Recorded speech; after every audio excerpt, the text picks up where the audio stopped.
Alors effectivement, merci de l'accueil, merci de m'avoir nommé pas ambassadeur, mais parrain.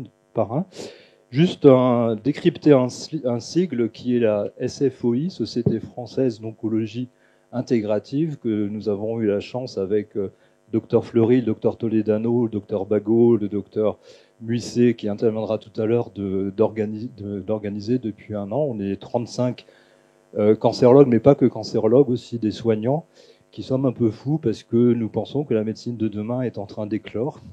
Et c'est pas facile de passer après. Bon, je vais y arriver quand même.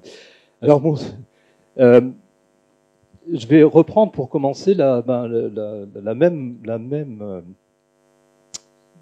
définition qu'on a entendue tout à l'heure, donnée par la Société intégrative d'oncologie, qui définit en 2017 l'oncologie intégrative. C'est un domaine de soins contre le cancer fondé sur des données factuelles, on l'a déjà entendu, donc je vais aller vite, centré sur le patient, utilisant des thérapies du corps et de l'esprit, très important, des produits naturels, et je vais faire un focus sur un produit naturel que vous allez découvrir dans quelques instants, et ou des modifications de mode de vie en parallèle des traitements conventionnels. Le but est d'améliorer la santé, la qualité de vie et de devenir des patients, ainsi que de sensibiliser, d'éduquer à la prévention et d'aider les patients à devenir acteurs. Deuxième mot essentiel dans cette définition, devenir acteurs avant, pendant et après le traitement de leur cancer. Je vais faire un hommage à Hubert Reeves. Vous allez comprendre pourquoi tout de suite. On m'a dit que tu n'es que cendre et poussière. On a oublié de me dire qu'il s'agissait de poussière d'étoiles. La lumière fut un jour, paraît-il, ça s'appelle le Big Bang, 300 000 ans après, du noir, et a surgi la lumière, et c'est grâce à cette lumière que nous sommes là. Quels sont les deux éléments les plus essentiels sur cette image, d'après vous? Je vous laisse réfléchir quelques secondes. Là, on est dans le naturel. Une vache qui broute, ça pourrait être une vache auvergnate. Alors, je ne sais pas s'il y a des races comme ça en Auvergne, mais voilà. La vache que vous mangez, est-ce que c'est ça le plus essentiel? Est-ce que c'est l'herbe verte que mange la vache? Non. Pour moi, l'essentiel dans cette image, c'est la lumière et l'oxygène qu'on ne voit pas. D'accord?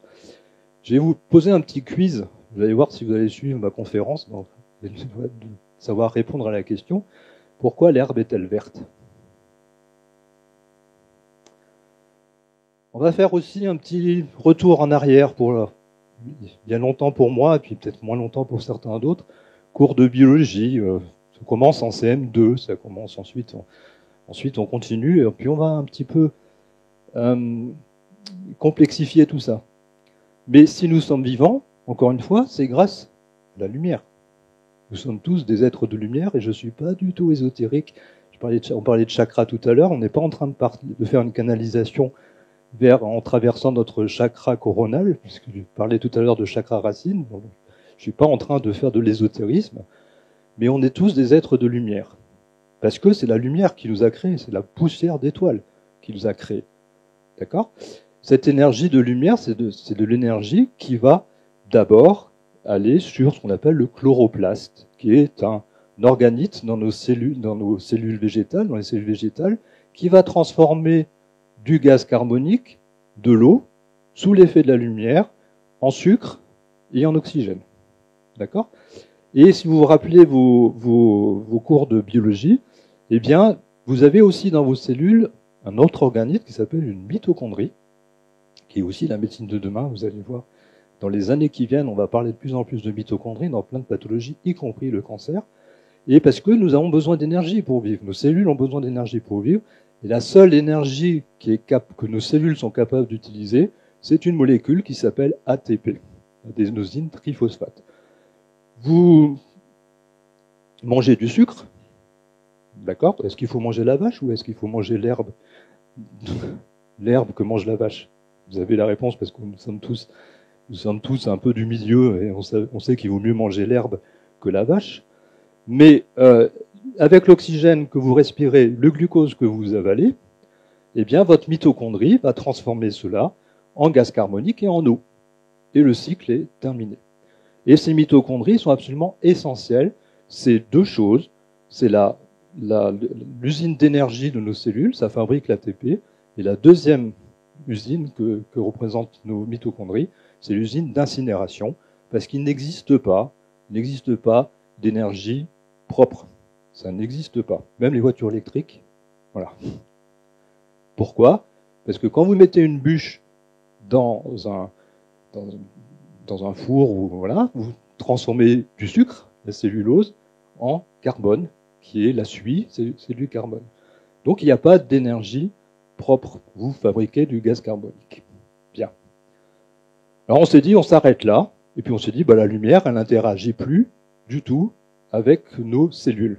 Eh bien non, la lumière, elle interagit, je vous dis que ça devient plus complexe, mais c'est pour vous montrer que la médecine intégrative, c'est une médecine scientifique, basée sur des preuves, sur des expériences, sur de la biologie en l'occurrence, et donc voilà. Eh bien, pour ceux qui se souviennent, pour certains soignants, eh bien, on a fait le cycle de Krebs. Le cycle de Krebs, ça nous a fait suer pendant des heures et des heures pour essayer de le comprendre. On va le faire très vite. Une molécule de sucre, ça développe 38 molécules d'ATP.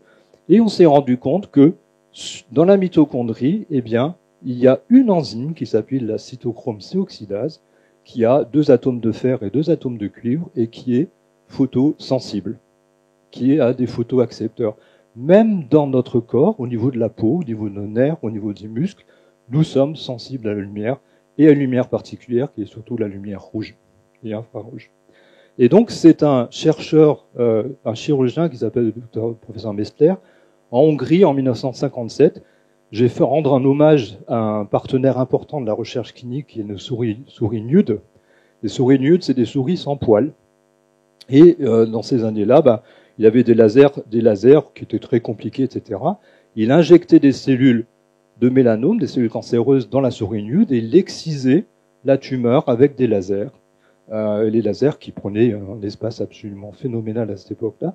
Et il s'est rendu compte qu'avec de la lumière rouge et infrarouge et une certaine énergie, eh bien, la peau de la souris cicatrisait mieux et ça fabriquait des poils autour. Donc la souris nude avait de nouveau des poils et ça s'appelle une sérendipité. C'est comme la pomme de Newton qui est tombée sur la tête.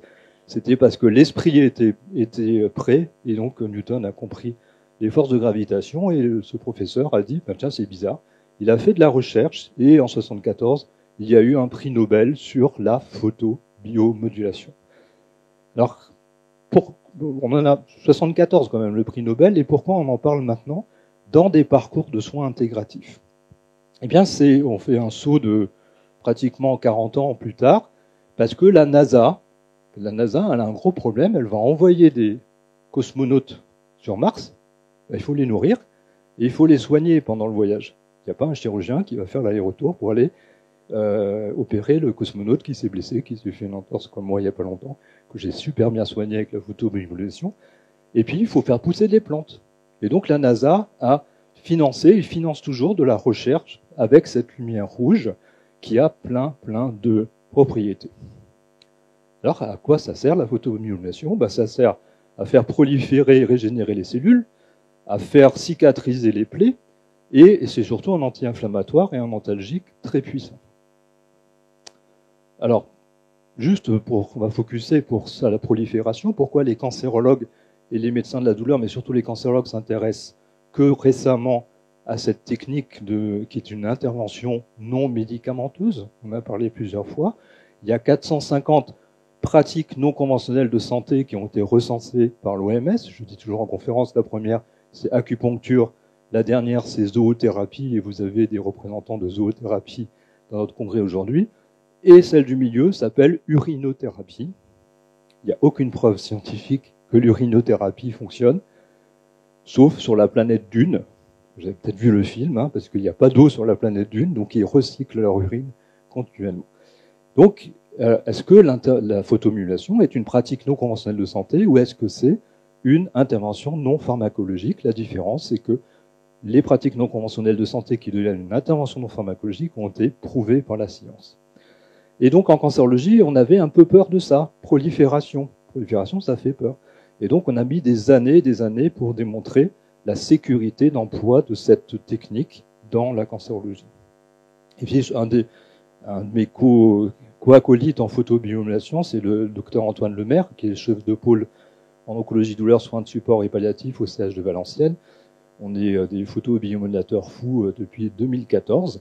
Et une de ces diapositives qui montre, c'est toutes les indications de cette lumière rouge et infrarouge en cancérologie.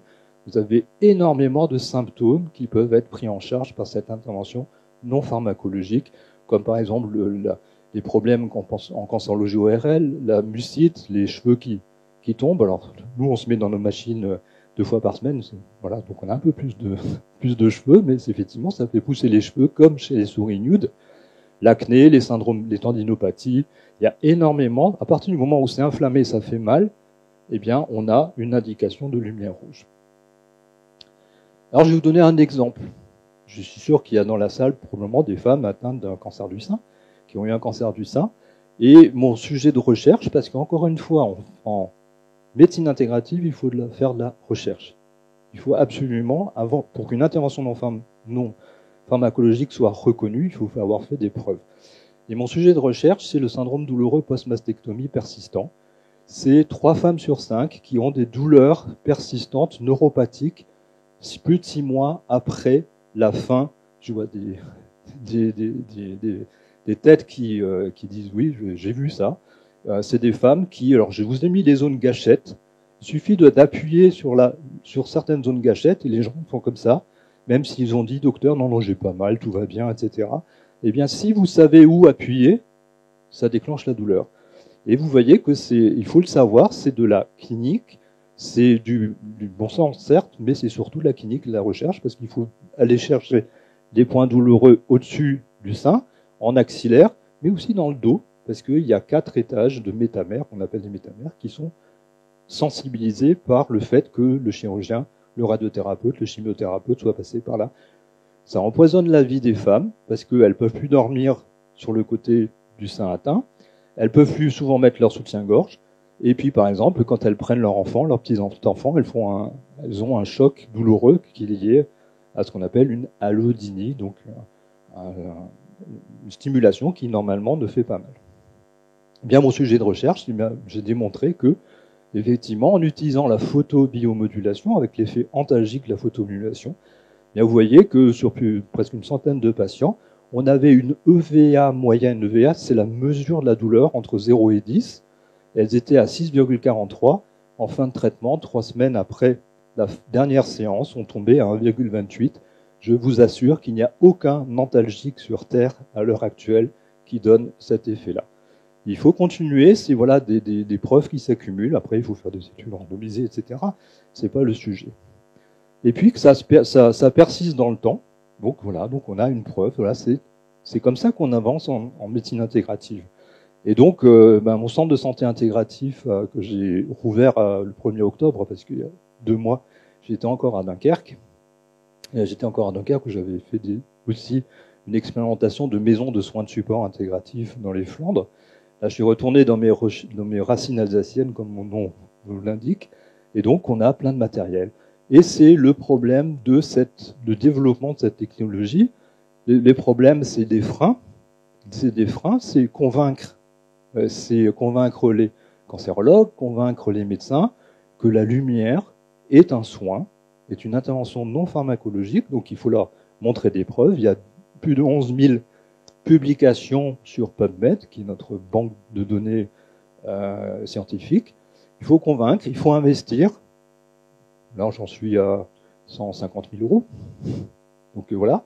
Dès qu'il faut investir, il faut s'organiser. Comment on fait pour que des patients qui viennent de loin puissent avoir leur séance? Quel est le transport, les problèmes de transport, les problèmes de workflow, combien on met de patients par jour, etc. Donc c'est une intervention non pharmacologique. J'ai l'habitude de dire que la différence entre un médecin allopathique qui va donner une pilule bleue ou une pilule rouge, c'est que nous, en intégratif, on est des êtres humains. Et on a besoin d'utiliser des êtres humains pour faire du soin. Et donc ça pose énormément de problèmes d'organisation, de financement, etc. C'est multiplier les centres de photomodulation en France, c'est remboursé. Comment c'est remboursé? Donc on fait comme on peut. Et puis c'est surtout intégrer. C'est le message de cette deuxième partie de cette conférence, c'est comment on s'organise, comment on fait pour que choisir la bonne technique intégrative, la bonne intervention non pharmacologique au bon moment, pour le bon patient, avec donc cette médecine 7P, et Florian y arrive à sortir les 7P, moi j'y arrive pas, donc la médecine de précision, prouvée sur l'épreuve, personnalisée, etc. Il est absolument nécessaire de remettre de l'humain, et ça c'est essentiel pour moi, et ça nécessite donc de l'organisation, et je pense qu'on va en discuter beaucoup d'organisation dans cette deuxième partie de la conférence. Voilà. Merci à ChatGPT de m'avoir fait l'image qui marie cet arbre vert. Et puis je vous rappelle la question d'origine. Cet arbre vert avec la haute technologie à travers la lumière. Et puis merci pour votre attention.